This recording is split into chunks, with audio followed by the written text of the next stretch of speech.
ओम सद्गुरु प्रसाद। भगवान की वाणी अमृतवाणी ध्यान से सुनो। भगवान बता रहे हैं कि एक प्रकार के लोग होते हैं जो खुद ही प्रेरणा से चलते हैं। उनको प्रेरणा आती है कि इसकी तकलीफ दूर करो, तो वो हाथ लगाते हैं सिर पे तो ठीक हो जाता है। क्या बताया भगवान ने कि एक प्रकार के लोग होते हैं जो खुद ही प्रेरणा से चलते हैं। उनको सीधा प्रेरणा आती है ऊपर से, भगवान से। उनको प्रेरणा आती है कि इसकी तकलीफ दूर करो। ऊपर से प्रेरणा भगवान देता है कि ये कुछ तो भी आपका योगी तकलीफ में है, तो इसकी तकलीफ को दूर करो। वो हाथ लगाते हैं सिर पे तो ठीक हो जाता है। सिर पे ही हाथ फेरते हैं तो वो ठीक हो जाता है, उसकी तकलीफें दूर हो जाती है। कृष्ण का नाम अच्युतम क्यों पड़ा? जब राधा को सांप ने डंक लगाया तो जहर चढ़ गया, तो उसने एक बूढ़ी का रूप धारण किया। उसका नाम अच्युता था और उसके घर में रहा बरसाने में। राधा बिल्कुल मरने वाली थी। कहीं से ऐसा पत्ता लाया, रस निकाल के राधा को पिलाया और उसको ठीक कर दिया। और अच्युता डॉक्टर बनके उसके घर गई थी। तो उनको भी जो है भगवान से प्रेरणा आई थी कि ऐसा राधा के साथ हुआ है, तो उन्होंने अच्युता का रूप लिया और उनको ऐसा जो है रस पिलाया पत्ते का कि वो ठीक हो गई। तो भगवान बोलते हैं कि ऐसे ही भगवान प्रेरणा से चलता है कि अभी इसको सांप ने काटा है, ये मर जाएगी, मैं जाऊं जल्दी पहुंचूं।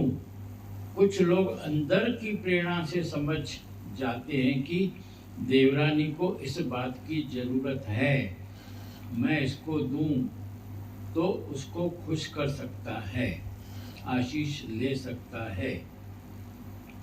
भगवान ने दोनों उदाहरण दिए, भगवान का भी उदाहरण दिया और व्यवहारिक उदाहरण भी दिया कि प्रेरणा से, जो भगवान की प्रेरणा से चलता है तो उसको अपने आप ही अंदर से भगवान प्रेरणा दे देता है कि देवरानी को अगर किसी बात की जरूरत है, घर में बेटे को, किसी को, बहू को कुछ जरूरत है, तो अपने आप प्रेरणा आती है। योगियों को यहाँ पे कुछ जरूरत है, कुछ तकलीफ है, तो भगवान अपने आप प्रेरणा देता है। जो भगवान से जुड़े होते हैं उनको, जो भगवान करते हैं, भगवान से जुड़े होते हैं और हर काम भगवान की, हर काम जो भी करते हैं वो भगवान करा रहा है ये जानते हैं, तो उसको ही भगवान प्रेरणा देता है कि अभी क्या करना चाहिए। तो भगवान बोलते हैं कि वो देवरानी को किस बात की जरूरत है, मैं इसको दूं तो इसको खुश कर सकता है, आशीष ले सकता है। और दूसरा होता है बोलने पर सुधरता है। एक प्रकार तो अपन ने क्या बताया, एक प्रकार का जो इंसान है वो क्या होता है, वो भगवान की प्रेरणा से चलता है, हर चीज में भगवान को आगे करता है, तो भगवान उसको प्रेरणा देते हैं तो वो उस हिसाब से काम करता है और उसमें भी अपना कोई श्रेय नहीं लेता है। और दूसरा भगवान ने क्या बोला, कैसा होता है? दूसरा होता है बोलने पर सुधरता है, उसके बाद गलती नहीं करता है। दूसरा होता है कि वो बोलो उसको तो फिर वो सुधरता है और फिर उसके बाद गलती नहीं करता है। बोलो तो उसकी एनर्जी जागृत होती, हाँ, सुप्त रहती वो। हाँ बिल्कुल, ये दूसरे टाइप का भगवान ने बताया। और भगवान उसके बाद और आगे बता रहे हैं कि तीसरा होता है कि कितना भी समझाओ कि ये गलती नहीं करो, पर वो करता ही रहता है, सुनता ही नहीं है। हाँ, रिसीव करता भी है और पक्का नहीं करता है कि हमेशा के लिए गांठ बन जाए। किसी ने बोला भगवान, हम भगवान का चिंतन नहीं कर सकते हैं, तो भगवान ने बोला चिंतन करने का ज्ञान है भी, चिंतन करने का ज्ञान है भी। माँ ने नाम रखा गोपी तो चिंतन थोड़ी किया। तुमको पक्का हो गया ना कि तुम गोपी हो, तो उस समय ही ज्ञान पक्का हो जाता है, उस समय ही निश्चय हो जाता है। तुमको जरूरी नहीं है कि तुम चिंतन करो, पर जो भी कर रहे हो उसको अगर ध्यान से सुनो और उसी समय गांठ बना लो, उसी समय पक्का कर लो, तो फिर चिंतन करने की भी जरूरत नहीं है। कई बच्चे स्कूलों में ऐसे होते हैं जो एक बार स्कूल से पढ़ के आते हैं तो घर में पढ़ते नहीं है, मगर फिर भी अच्छे नंबरों से पास होते हैं, फर्स्ट डिवीजन में पास होते हैं। क्यों? क्योंकि वो जो स्कूल में पढ़ते हैं वही ध्यान से पढ़ते हैं, तो उनको जो पढ़ा है वो याद हो जाता है, पक्का हो जाता है। ऐसे ही सत्संग में भी भगवान से किसी ने पूछा कि भगवान, क्योंकि हम लोग बोलते ही हैं जनरली कि यहाँ से सुनो तो इसके पर भी चिंतन और निध्यासन करो, तो भगवान एक नंबर हम चिंतन कर ही नहीं पाते हैं। सबकी स्थिति वो नहीं होती है, मगर भगवान बोल रहे हैं कि आपकी स्थिति वो हो सकती है। देखिए इसमें बहुत क्लियर है कि सबकॉन्शियस माइंड में ये सेट हो जाना चाहिए जी। क्योंकि एक बार हम करते हैं वो हमारे स्वभाव में आ जाती चीज और हमारे अंग अंग में वो चीज समाहित हो जाती है, और जब वो समाहित हो जाती है तो हमारा संस्कार बन जाती है और हमारे सबकॉन्शियस माइंड में वो बैठी होती है। तो कभी भी नहीं कहना कि मुझसे नहीं होता या नहीं हो सकेगा। और अगर ये पहले कह दिया तो ब्रह्मांड में हमने क्या डाल दिया कि मुझसे नहीं हो सकता। हमें तो हर बार ये कि हो जाएगा ना, भगवान कर देंगे, बिल्कुल हो गया। पॉजिटिव, ऑलवेज पॉजिटिव, ये बहुत ही संस्कारों वाली बात है। आज जो वाणी है इतनी है कि किस तरीके से 3 प्रकार के लोग होते हैं। एक तो भाव समझ जाते हैं किसको किस चीज की जरूरत है, एक वो कहने पे जागृत होते हैं, और एक बार बार कहने के बाद भी नहीं करते हैं। तो ये सारी प्रेरणा है, ईश्वर की प्रेरणा इसलिए कहेंगे कि जो गुरु के मार्ग पे चल पड़ा, जिसका परमात्मीय शक्तियां जागृत हो गई, वो स्वयं परमात्मा स्वरूप हो जाता है। तो उसके एक ब्लेसिंग से ही सामने वाले की कोढ़ ठीक हो जाती है, सामने वाले की बीमारी ठीक हो जाती है, सामने वाले के दर्द चले जाते हैं। These all energies which they work together, जब हम परमात्मा के मार्ग पे चलते हैं तो वो एनर्जीज हर जीव के अंदर है, हर जीव के अंदर वो ताकत है। सिर्फ एक रास्ता हमारा तय हो गया तो ये शक्तियां अपने आप जागृत हो गई, और सिर्फ हाथ उठाने से ही देखिए किस तरीके से कृपा बरसने लगती है। हम बड़ों का आशीर्वाद लेते हैं, उन्हें कुछ लेना देना नहीं, वो संसार से मुक्त हो चुके होते हैं, उनका तो सिर्फ एक ब्लेसिंग, पैर छुए और उन्होंने उसको कहा जीते रहो बेटा, खुश रहो बेटा, सुखी रहो। वो ब्लेसिंग काम करती है बुजुर्गों की, जो बुजुर्गों के प्रति समर्पित, क्योंकि वो भगवान स्वरूप हैं। अब उनके अंदर वो जो कामनाएं, वासनाएं और जितने विकार थे खत्म हो चुके होते हैं। वो सिर्फ उस एज में परमात्मा को याद करते हैं और परमात्मा तुल्य हो जाते हैं। तो जीव तो जन्म से ही परमात्मा है। ये जो संसार का ध्रुवाच्छादन हो जाने के बाद वो संसारी हो जाता है। तो पहला जीव तो वो है जिसने स्वयं प्रेरणा आती है कि मेरे भाई को क्या जरूरत है, मेरे किसी सेवादार को क्या चीज की जरूरत है, किसी सत्संगी को किस चीज की जरूरत है। एक भाव अपने आप ट्रेवल हो जाता है, क्योंकि उसके अंदर जो वाइब्रेशन घूम रही होती है वो डायरेक्ट परमात्मा तक आती है। उसकी वाइब्रेशन, उसके अंदर की एनर्जीज पहुंचती है, और यहाँ की एनर्जी जब जागृत हो जाती है अपने आप उसकी सेवा हो जाती है, कहना नहीं पड़ता। और एक वो होते हैं जिन्हें जागृत करना पड़ता है कि भाई देखो अब जरूरत है इस चीज की, तो आपको ये सब मिलके कलेक्टिव, जो कलेक्टिव एनर्जीज को जागृत करते हैं, उसमें से भी 50% संसारी होते हैं।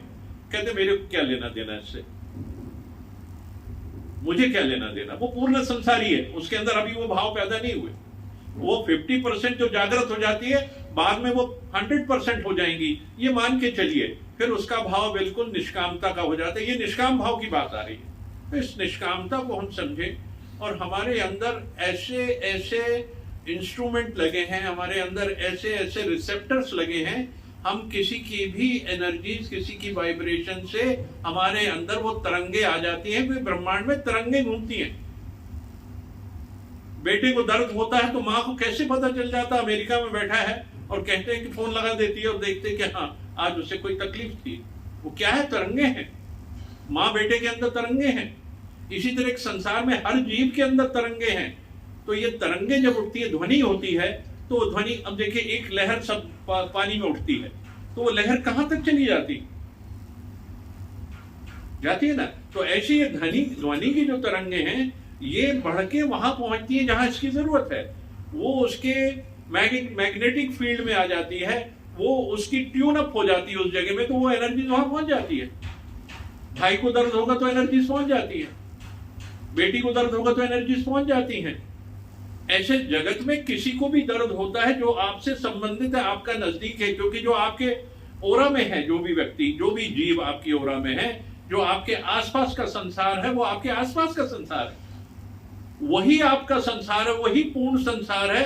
उतना ही अगर हम अपना जीवन इस तरह समर्पित कर देते हैं तो परमात्मा स्वयं परमात्मा, ईश्वर स्वयं परमात्मा है, आपके भाव से ही है। देवता भी वही है, राक्षस भी वही है। सिर्फ कर्म से परिवर्तन आता है, भाव से परिवर्तन आता है। हर जीव का भाव क्या होना चाहिए? परमात्मा तुल्य। परमात्मा का भाव क्या है? सबको ब्लेसिंग करना, सबसे प्यार करना, सबके प्रति करुणा, सबको माफ करना। एक पिता तो यही करता ना, माफी करता ना।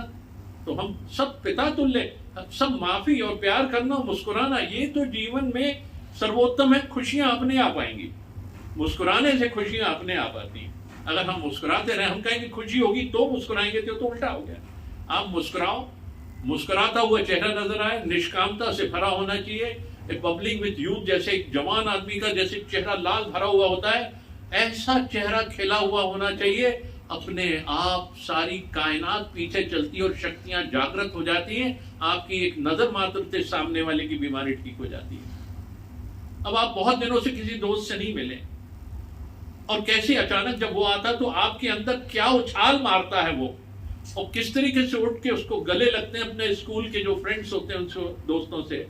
आप ऐसा लगता है आपका जीवन फिर वापस आ गया। ऐसी उस मरणासन हालत में भी आपके अंदर वो इतनी जागृति आ जाती है कि आप उठ पड़ते हो, देख के खुश हो जाते हैं। ये सब क्या है? ये वो शक्तियां हैं, वो एनर्जीज हैं जो हर जीव में है। हर जीव के अंदर है, पर संसार ने उसकी वो शक्तियां खींच ली है, चूस ली है। वो संसारी हो जाता है और अपना असली रूप भूल जाता है, क्योंकि वहां सब विकार भरे। वही तो कलयुग है। कलयुग है क्या? संसार, जिसके अंदर सारे विकार भरे पड़े हैं। द्वेष है, लोभ है, क्रोध है, मोह है, मांसाहारी है, शाकाहारी है, मांसाहारी है, शराबखोरी है। ये सारी चीजें जो है, ये कलयुग है। कली का स्थान यहीं पे है, कली राक्षस यहीं रहता है। और सोना तो जो गलत तरीके से अर्जित करता, सोने में कन्वर्ट करता, तो वो भी वहीं, कली का भी वो स्थान है। कली ने, राजा परीक्षित ने कह दिया तुम ये 5 स्थानों पे रहोगे, और जब इन 5 स्थानों पे वो है तो वहीं कलयुग है, बाकी सतयुग है। तो ये चीजें जिस दिन जीव छोड़ देगा, परमात्मा के रास्ते पे चलेगा, सतयुग तो है ही है हर समय, और हर चीज हमारे हिसाब से चलेगी। जब हम परमात्मा के साथ चलेंगे तो हमारी सारी चीजें वैसे। ओम भूर्भुवः स्वः तत्सवितुर्वरेण्यं भर्गो देवस्य धीमहि धियो यो न प्रचोदयात्।